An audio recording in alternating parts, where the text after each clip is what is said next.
Estudiantes acaba de empatar 1-1 contra Independiente Medellín por la primera fecha de la Copa Libertadores en un partido donde te encontraste un gol tempranero, apenas arrancó el partido con una jugada individual de Palacio por la derecha tras una recuperación de Amondaraín, donde Thiago patea fuera del área, se desvía en el central, creo que es Londoño, y te encontrás el primer gol del partido muy temprano y a partir de ahí en el primer tiempo dominaste el partido, te hiciste dueño de la pelota, no te atacaba Independiente Medellín, lo controlabas bien, estabas tranquilo y el único peligro que generaba realmente el conjunto colombiano era a través de un tiro de esquina, una pelota parada y poco más. Y Estudiantes en esa tranquilidad se termina durmiendo todo lo que resta del segundo tiempo y también sobre el final del primero. Y de la forma que parecía que te lo podían empatar. Como digo, la pelota parada, llega el empate del conjunto local. Es una distracción de Mesa imperdonable, porque es un córner después de un atajadón de Mulera en la jugada anterior a Fabra. Un córner al segundo palo, la marca de Mesa que lo marca a la distancia, algo que no puedes hacer y menos en Libertadores. Lo marca a la distancia, entra por el segundo palo, justamente por la espalda del ex lateral de Colón. Y encuentra el empate Chaverra, que era quizás lo más peligroso del DIM. Y incluso podrías haber perdido el partido porque no es que ese gol te despertó. No, seguiste en esos laureles durmiendo y lo podrías haber perdido tranquilamente, pues estabas muy regalado en esas pelotas, en esos centros. eh, e incluso después cuando tuviste situaciones para hacer el gol, no las terminabas, definías mal, la última que tiene Gael sobre el final. Entonces yo siento que Estudiantes deja pasar dos puntos importantísimos. Me hace recordar mucho al arranque de la Copa Libertadores 2024, cuando fuimos a jugar a Chile contra Huachipato, un partido que te pones en ventaja, que estás tranquilo, decidís regalarle la pelota a Huachipato, armar línea de 5, te lo empatan y te fuiste con un punto de Chile cuando podías irte con los tres.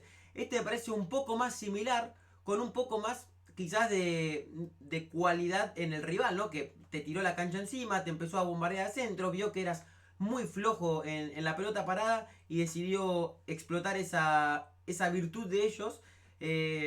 Y también aprovecharon muy bien lo que es el arbitraje, que no quiero hablar mucho del árbitro Herrera, pero cobraba cada faltita, la cobraba 2 segundos después, hacía una falta un jugador de Estudiantes, iba el jugador del Dima a decirle que era amarilla y le sacaba la amarilla, muy poca autoridad, muy dubitativo, la verdad que el arbitraje fue malo, pero Estudiantes hoy pierde 2 puntos muy valiosos porque cada punto es esencial, no solo para clasificar de ronda en la Libertadores, y más cuando es un grupo parejo, con el DIN, con Cusco que tiene altura, con Flamengo que es el último campeón, sino también pensando en la tabla del Mundial de Clubes, ¿no? Liga de Quito, por ejemplo, ayer ganó y suma 3 puntos más.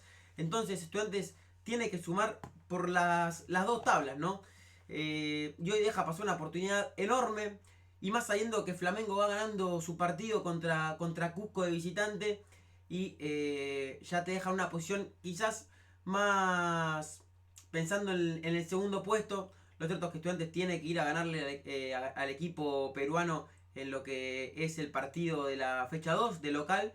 Pero lo de hoy es inadmisible, porque Estudiantes se durmió en la Copa Libertadores y eso no te puede pasar. Bueno, vamos con el 11 que formó Medina para este partido. En el arco, bueno, Muslera, lateral derecho Mesa, lateral izquierdo Benedetti, la pareja central es Palacio González Pires.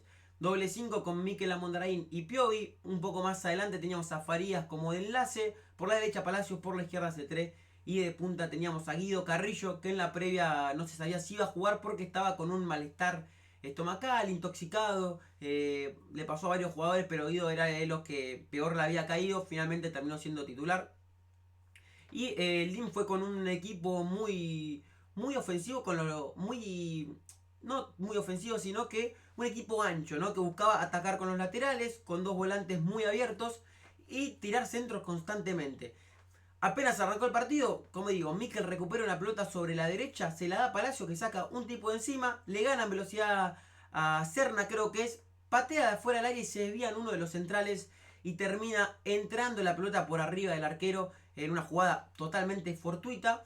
Y Estudiantes encontraba un gol tempranero muy importante empezar los partidos así, golpeando, siendo contundente. y el 10 de Estudiantes lo hacía. Y después de ese gol, Estudiantes se defendió con la pelota, controlaba los tiempos del partido, con un Farías participativo, con un Mikel muy participativo, al igual que Palacios. Un C3 que era punzante cuando se lo activaba. Y creo que Estudiantes no estaba pasando muchos situaciones de peligro, no sufría. Como digo, estaba tranquilo en el partido. Las únicas veces que Dima atacaba eran centro de 3/4 de cancha de los laterales al área y casi todos eran pasados que se iban al saque de arco. Y cuando generaban peligro era cuando tenían pelota parada, lo vimos en los corners, pero no recuerdo una jugada peligrosa del DIM en el primer tiempo. Y Estudiantes tampoco es que reafirmaba que tenía que ir ganando el partido, que vos digas tuvo 2, 3, 4 situaciones. No, pero como digo, estaba mejor parado en la cancha y sabía lo que jugaba. Y cuando combinaban los Estudiantes, combinaban mucho mejor, con ideas mucho más claras que los jugadores del DIM. Tuvo alguna C3 con un tiro de afuera. Después muchas jugadas que Estudiantes no terminaba de concretar. Que llegaba, avisaba y erraban en el último pase, erraban en un control y no terminaba de cerrar el partido. Y como digo, era un partido bastante aburrido en el primer tiempo. Y en el segundo tiempo, yo creo que Estudiantes en esa relajación, en esa tranquilidad, se duerme. Y en la Copa Libertadores vos no te podés dormir. En ningún contexto. En un partido tranquilo, en un partido que vas ganando, en un partido que vas perdiendo, que vas 3-0, que vas... En ningún contexto te podés dormir en la Copa Libertadores porque no perdona. Y así le pasó a Estudiantes, un DIM que salió envalentonado en el segundo tiempo, salió a buscarlo. Y como digo, era puro centro, puro centro. Metió también ahí al número 10, el jugador Cataño, que tenía un poquito más de calidad, que estaba bien abierto a la derecha y lo complicó bastante a Benedetti, que tuvo un partido flojo, a decir verdad. Y en una jugada donde recibe Fabra dentro del área, patea, se desvía González Pires y hay un atajadón de Mulera. Viene el córner a los 60 minutos, córner de la izquierda. Como digo, pasado el segundo palo, Mesa marca a una distancia. Mesa está casi apenas afuera del área chica. Chavarría está fuera del área. Hace un rodeo por atrás, le gana la espalda. Define con una tranquilidad solo, con todo el tiempo del mundo para pensar. Abre el pie, mete el gol, el empate. Y Mesa abre los brazos como diciendo, ¿qué pasó? Y sí, Mesa, no te puedes dormir, no puedes marcar a distancia, no puedes... Lo único trabajo que tenés cuando tenés un centro en un córner en contra es marcar al que te toca. Y no puedes marcarlo a la distancia. Empata el partido el team. Y como digo, los primeros minutos después del empate, sentías que el partido se le podía al Estudiante porque estaban con el envión, con el público a favor, todo. Y parecía que se podía llevar el partido el DIM. Después, con el pasar de los minutos, el pincha lo fue emparejando. Y también tuvo sus chances Estudiantes para llevarse la victoria. Sobre todo en el final del partido, como dije, con una jugada donde Gaich prácticamente queda mano a mano. Y no sé por qué define de derecha de 3 dedos afuera. Totalmente horrible. Después un centro también al segundo palo al propio Gaich que la baja mal. Y después muchas jugadas, como digo, que Estudiantes parecía que podían ser peligrosas y no terminaba de concretarlas. A diferencia de lo que fue el partido con San Lorenzo, que no hice la reacción porque no estaba en TikTok y en YouTube subí un recorte de una opinión corto, un análisis corto. Estudiantes generó situaciones contra San Lorenzo y no las aprovechó por la mala puntería. Hoy creo que fue el caso contrario. No tuvo ocasiones de peligro claras. Porque recuerdo el gol, que es fortuito, porque es un desvío en el defensor que termina haciendo que la pelota entre. Después, un tiro de C3 afuera del área. Después, todas llegadas que Estudiante no terminaba de concretar, sacándola de Gaitz sobre el final del partido. Pero como digo, Estudiantes se durmió y lo pagó caro. Lo pagó caro, una distracción defensiva, como digo, de Mesa, justamente que creo que no hizo un mal partido en términos generales, pero terminamos pagando muy caro el error en la marca del lateral. Para cerrar, vamos con el uno por uno. Empezamos con Mulera, yo creo que fue de los puntos más altos el arquero Estudiantes. Sacó una tajadona Fabra justamente antes del gol del equipo local. Tuvo alguna otra tajada, alguna salida que cortó. No recuerdo después muchas más intervenciones de Mulera, pero creo que hizo un partido correcto. 7, 8 puntos. para el arquero uruguayo.